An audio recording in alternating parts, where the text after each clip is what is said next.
record, and then I'm going to just read you in real quick and we'll get started. Hi, Lissa. It is Jana, and I am here, and I'm with Rhonda Salvestrini. Woo, I hope I said it right. And I'm just going to get her read in, and we're going to get started. I just want to check the time real quick. Okay, 3, 2, 1. Hello and welcome to Oh My Health, There Is Hope. I'm your host, Jana Short, and today I'm here with Rhonda Salvestrini. Rhonda is a communications expert and writing coach. With over 25 years as a professional writer, she focuses on authentic and transparent conversations that engage audiences. She also helps nonfiction writers overcome their stuck, to claim their voice as an authority and write bravely and fearlessly. Oh my gosh. So I was just telling, first of all, thank you so much for being here today, Rhonda. Thank you for having me. This is so exciting. I'm really excited. She is a genius, and I'm hoping to start implementing her in so many different areas because I think all of you guys need a little Rhonda in your life. I love that. Thank you. So Rhonda, the very first thing we do on the podcast is we share our story of hope, because I know that we put this ripple effect out into the world that creates a positive change. And somebody out there today is going to be touched, I know, when they hear your story, because I sure was. Thank you. And you know, I was listening to other people on your podcast, and they have such beautiful stories of how they've overcome tragedy and really improved their lives. And I don't have anything tragic that's ever happened to me. I mean, we all have our struggles when it comes to writing, and that's really where my focus is. I mean, I've been a writer since I was a kid, and again, you know, 25 years in corporate. So I've spoken to many different audiences, but I understand the struggle of writing and how personal the journey is. It's excruciating for some people. And so I have this deep passion to really help nonfiction writers pull their story out, to get it out into the world, and to really feel brave about doing so, because it takes such courage to write your story and to put it out into the world fearlessly and to really be brave about it. I 100% agree. I think that I always tell people I did not have a complete story in me. The truth of the matter is I probably have a billion stories in me, and I can verbally put it out there. But the minute my mind has to go to putting that out on paper and making it flow, I completely hit a wall and I cannot do it. Right. That happens to a lot of people. It's translating it from your head through your fingertips and onto the keyboard. And I think a lot of people overthink it rather than just taking it step by step. And I really work with my clients to get rid of that overwhelm, and let's just break it down into small pieces. I mean, where are we starting? We're going to start with the outline. Let's just really start tiny, so you're not feeling like there's this big overwhelm to tell your story. Each story has a beginning, middle, and end. They do. So where do you start? What do you want to tell your audience, and who are you speaking to? And really, what's the message you want to convey, so that you're pulling your audience in and you're creating this community with them? So when you're working with a client, how does that happen? Do they just start vomiting their life story on you and you start listening for key things that you want to have them focus in on, and then that is their story? Well, it depends. I mean, the coaching is very customized and personalized based on where you are in your journey as a writer. Some people might have a manuscript half written. Some might just have an idea in their head that they want to get out, but they aren't sure where to start. And I had one client in particular who he was pretty complete with his manuscript, but it was very inconsistent. And he just felt like he was in this world of chaos, and he didn't know how to really get the flow down. And so we worked together very intensively on his story, which was a very tragic story and a very, you know, it came out to be very heartwarming. But it was, where are you in your journey? Let's see what's holding you back, and let's really zero in to understand where you are and how we can fix it and get you moving along successfully to finish your book. So it's all very customized. I love that because, everyone is unique and everyone has a different story. And the sad part is, I met a woman not very long ago who wrote one of my absolute favorite books, and she is not a writer. That was not her profession, but she had a story inside of her, as so many of you do when we do these stories online and we start doing the podcast and you share your story of hope. I just keep thinking of all the people who need to hear this. Like, you have this incredible story inside you and Yes. you're holding it in. And if you're holding it in, you're not able to help the world with that. Right. And I love that you said that. I mean, that gave me goosebumps because everyone does have a story. And the more we share, the more we can be included in everyone's world. And one of the biggest fears we all have when it comes to putting our story out there is judgment. We don't want to be judged. We don't want the criticism. And I always say to my clients, those who criticize you, they're not your audience. Those who send you love and support, they're your audience. And I love working with new writers and new authors and people who are really afraid to start writing because they don't feel like they're the expert. And I love now that we can self-publish. So you don't have to go through the publishing house and all of the rejections. You can write your story from the heart, authentically and transparently, and you can publish it yourself. It's just beautiful. I know writing has changed a lot from just in this last decade, because there are so many people self-publishing, and a lot of people think that if it's a money-making machine, and it's not. Right. Unless you happen to be like, oh, I don't know, J.K. Rawlings, it's a money-making machine for her. But it's not a money-making machine, but it definitely gives you credibility when you're sharing your story. It helps you give them that gift. So if you're speaking about it or doing something, here's my book. You can read it all about it in my book, in my story. And it's evergreen. It's out there in the world forever. And It I love is. that. I do too. And it just really demonstrates your authority in your industry. If you're trying, say, if you're becoming a health coach or a life coach, and you want to offer more about yourself and more about how to improve your life, for example. I mean, a book can also be a marketing tool, but I just feel like it gives people more insight into who you are personally. And it just lets people in because we all want connection. And so when you're writing a book, you're connecting with people you might not otherwise connect with. Same with putting, posts out on LinkedIn. And that's maybe another way to start, is just start writing blogs or start writing posts to get more comfortable with your writing, and then take those and turn them into short stories or turn them more into chapters of a book that you want to expand on. There are other ways to start rather than just sitting down with this behemoth idea of, I have to write a book. That is, and it is overwhelming. I always relate it to whenever someone's starting something new that is a big process, is those doctors and lawyers and engineers that go to college on their very first freshman day, stepping on campus thinking, I am not going to be able to do this. Like, I'm looking at 8 years. And if I'm a doctor, I'm going to a specialty. I'm here for life. Right. And I was just in school for 12 years. This isn't happening, but it does. It happens. And then one day there they are walking across that stage and, getting their diploma and then going out into life serving, their clients the way they were educated to do so. It's the same with writing a book. You don't eat an elephant all at one meal, right? It's just one bite at a time. You just Right. one bite at a time. So I love that you help break it down, because some people don't even understand the flow of their story. I know the passionate part, the heart of my story, but how do I get there and how do I exit it when I do get there? Sure. And it's okay. So, let's talk about the meat of your book, of your story. You said you have that part. How do you get there? Well, let's talk about the journey that led you there. Let's talk about how you got there and what you want to convey and how you want to build up that story. So there are just different ways to do that. And again, I think it's a very unique process.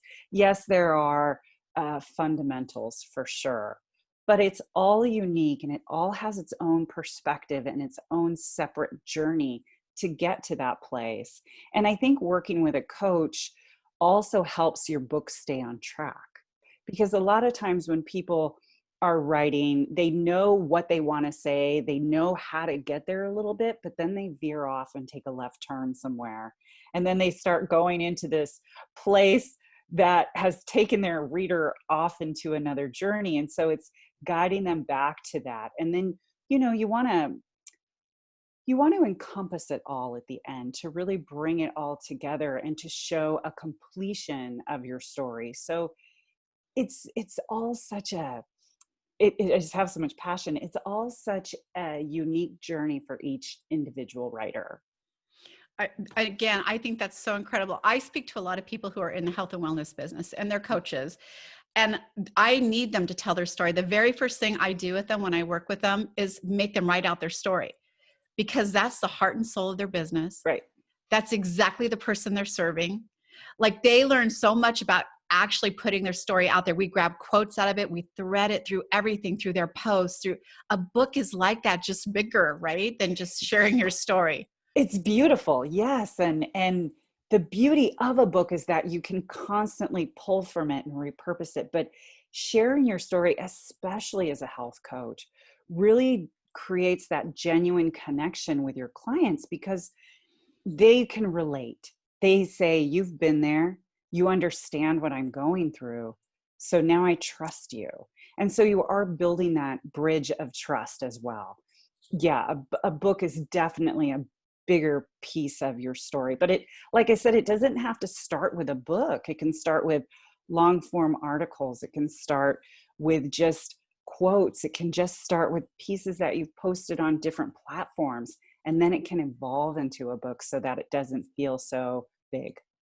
So both of the books I did were collaborations because I honestly was that person. I'm overwhelmed. I can do a good sized chapter and make it have great content, but that was all I felt like I had in me. But I know that's not true.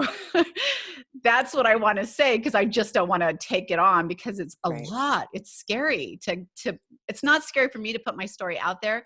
It's scary to get that process through, right? Get through that whole process of the beginning, the middle, the end, and leading them on a journey and not sounding narcissistic as you're doing it, right? Right. That's interesting you say that because I had a client tell me he didn't want to sound angry in his book. So, yeah, you don't want your bias, if you will, to come through in your book. You want it to be engaging and encouraging. And I really work with my clients to break down that overwhelm, to say, let's just start with maybe not the whole chapter. Let's do half a chapter, because sometimes you don't want to have, you can't expend the energy. If you think a chapter is going to be 10 pages, you're like, how am I going to write 10 pages? When really, if you sit down and you don't think about the how big it is in your mind, if you just sit down and you start to write, then it flows. If you just let everything else go by the wayside and set a timer maybe for just 30 minutes. I tell my clients, start with 30 minutes. 30 minutes when you have quiet, uninterrupted time, and write for those 30 minutes. Don't look at your phone. Don't worry about the kids if you can for 30 minutes. And just write and see what comes out of you. And you'll be surprised at how much you just let flow through your fingertips. It's really encouraging. That is a good point and a really good tip, because when I do write, like right before this call, I was doing my magazine, and you get in a very creative zone, and I lose track of all time. I'll have people send me a text, "Hey, we're supposed to be in a call." Oh, I didn't know it was that late. So I think it's really important that you do find a writing space and a writing time where you're putting everything else aside, because you do become creative. You get into that creative space in your brain and things really do start flowing. But if I'm answering the phone or the kids are saying, "Can I have a cookie?" and it's pulling you away, and then you got to try to get back into that space. And it's never quite the same space. It isn't. You're right. And when you're in that space, your body feels different. Your mind is different. You want to be there. And that's what I want my clients to feel. I want them to feel engaged in their work. I want them to be there. So that's why I say start with 30 minutes. Then it's not so overwhelming. And find the time where you write. Like, I'm a very early morning writer. I like to get up at 5 or 6, have that quiet time and write. And I find that's where I am most creative in my own writing. Whereas someone else might be a really late night writer. But finding that time where it works best for you will help too. One of the things that you were mentioning last time we talked is that you journal, and that is a great way to start writing. As a matter of fact, when I first started journaling, I hated it. It was like writing in a diary, right? Yeah. And I was like, this is so stupid. But here's the thing. I did it diligently for a year. And then a year later, I picked up that book and I went back and sobbed because I saw struggles. I saw me celebrating things. And I saw where I was a year ago. And you forget how much you've grown because you've been going through all those growing pains, right? And you forget. Yes. Right. But what a beautiful gift to leave for your children one day, because there were stories about my kids and my grandkids. Oh, I had the best day with my granddaughter today. We did this, we did that. And she said, and there's just these beautiful gifts in that journaling process. And I feel like you should take your journals and put gifts of love to my children or something, Right. that will give them hope later. And like, oh, my mom was so silly or so. And I love that you say that it's a gift, because I always tell that to my clients, especially if they're writing a memoir or, they are writing something as a legacy for their kids. I always say this is such a gift. You are giving, your story is a gift to the world, because it truly is. It's something inside you that no one else knows about you. So you're just gifting that to everybody, regardless of whether you're, talking about how you've overcome your tragedy and how you've overcome something that was major in your life.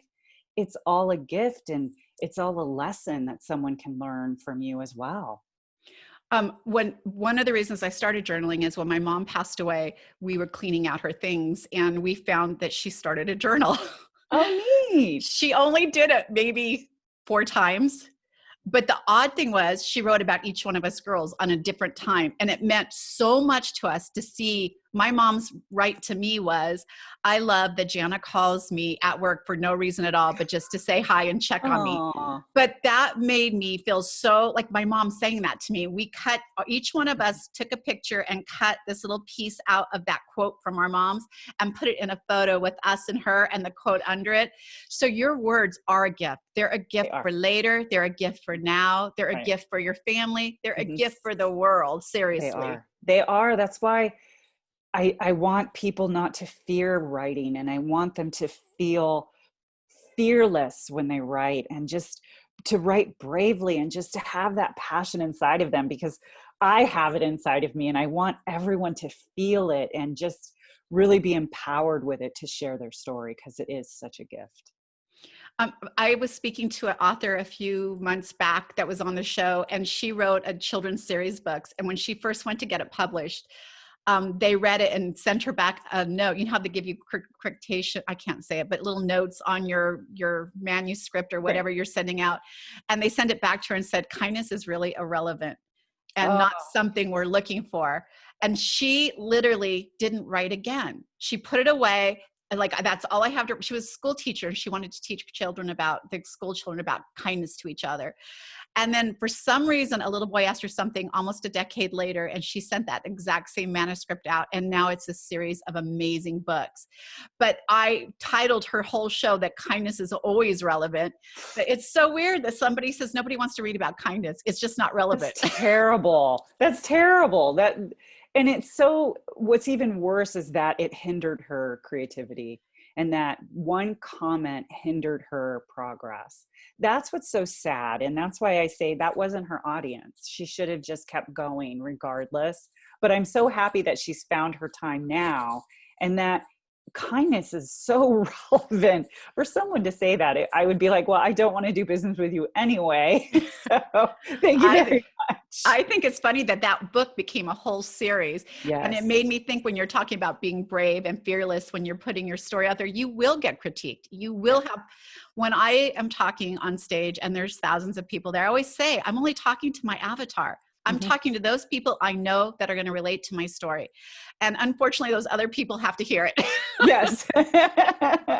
But I know Right. that there's going to be a part of them that walk out thinking, oh, what a snooze. That was horrible. I couldn't stand it. There's other people who are be like, I liked a little bit of it.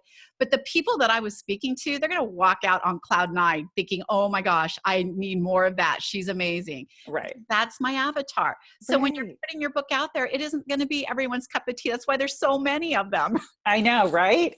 And it's the same thing when you're posting on your platforms. I mean, I'm not going to lie and say I don't have fear. I post on LinkedIn a lot. It's where I really have a good community of people. And I'm fearful every time I put a post up. I'm afraid every time I put my video up on a Friday afternoon. But I do it because I know it's going to resonate with one person. And it always does. And it always warms my heart when it resonates with more. And the comments that I get and the encouragement that I get. And I remember one time when I was making a video, at the end, I said, keep writing. And then when I watched it back, I thought, oh my gosh, that's so corny. But I went ahead and I posted it anyway. And someone actually private messaged me and said, thank you so much for encouraging me and to keep saying, keep writing. He said, without that, I just wouldn't. He's like, I'm so happy that you say that at the end of your videos. That little piece of encouragement just warmed my heart. Yeah, it doesn't matter what anyone says negative Right, because right. it helps somebody, right? It did. Yes. Well, what Yes. are some tips for people who are really wanting to get started and they're like, oh, I do. That's me. I have a story, but I just don't even know where to begin. Right. So I always say start with your outline. Just start making a list, if you will, of things that you want to talk about. And within each topic, if you will, start just making some notes in there, some highlights of things that you want to talk about in depth based on that topic. Don't go too deep, but just what do you want to express and what do you want to expand on? And really do it with pen and paper. There's some magic that happens when you're actually writing on a piece of paper rather than typing it out. And there's this different connection. And you'll really feel this sense of connection with your work. So start with your outline first. Don't just start looking at a blank page because that's going to be intimidating. Start with your outline and then really see, it'll give you a map of where you want to go. And then once you have the structure down, you can start writing. But your outline will always evolve. You might have 6 or 7 drafts of your outline, and that's okay because you want it to evolve and grow based on how your story is changing as you write. Especially when you're telling your personal story, you're triggering memories all the time. And you'll be Right. writing, and all of a sudden you're like, oh, I have to Yes. tell this. This is going to be really amazing. And so it does grow and expand because, and by the way, there is a reason pen and paper works different than typing. It triggers a different part of the brain for Oh. recall. And it helps you with, if first of all, you remember what you're writing more than what you're typing. That's kind of an innate sort of thing you're doing. You're automatically doing it like a machine, but writing is totally different. Mhm. And so absolutely writing it on pen and paper is the key. It is. It is. I've got notebooks, full notebooks everywhere because I just love my pen and paper. Well, I know that you are completely booked up right now, but you're getting ready to open up a new program that you're going to be accepting people in. And by the time this is released, I know that that will have happened. And so how can people work with you? Right now, my website is under construction. I'm so excited for the new platform and for everyone to see it. But right now, everyone can reach out and join me on LinkedIn and, talk to me on LinkedIn and let's engage. And I'd really love to offer your listeners a free 30-minute brainstorming call. I think it would really offer them a way to talk about their ideas. Let's talk about any struggles you're having. And in the end, they'll have a new perspective on their project and they'll have some tools to navigate the overwhelm and really get them on their writing path. And so they can reach out to me on LinkedIn for that as well. Well, I will have her LinkedIn link in the show notes. But what I would strongly suggest you do, because 30 minutes isn't a long time to brainstorm. And so what I would do is start on that little formatting of what you see your story looking like and feeling like, and the direction you see it's going to go in, so that you have something to come to her with, so that when you're sitting down with her, like, I already took step one. Yes, great idea. And I got started. What are your ideas on this? But if you come and you have nothing, she's going to tell you need to do it. You have nothing. I mean, it's all inside, but she can't read what's inside. So Right. it's a really good idea to come prepared, because I'm going to take advantage of that 30 minutes. Because if you guys can do it, I can do it. I can get bravely out there and put my whole story out there. So I know that you guys can do it too. Thank you so much for sharing all your amazingness with us today. It's been really incredible talking to you. And like, I'm a super fan. I kind of stalk you all over social media. Jana, this was so incredible. Thank you so much for having me. Thank you.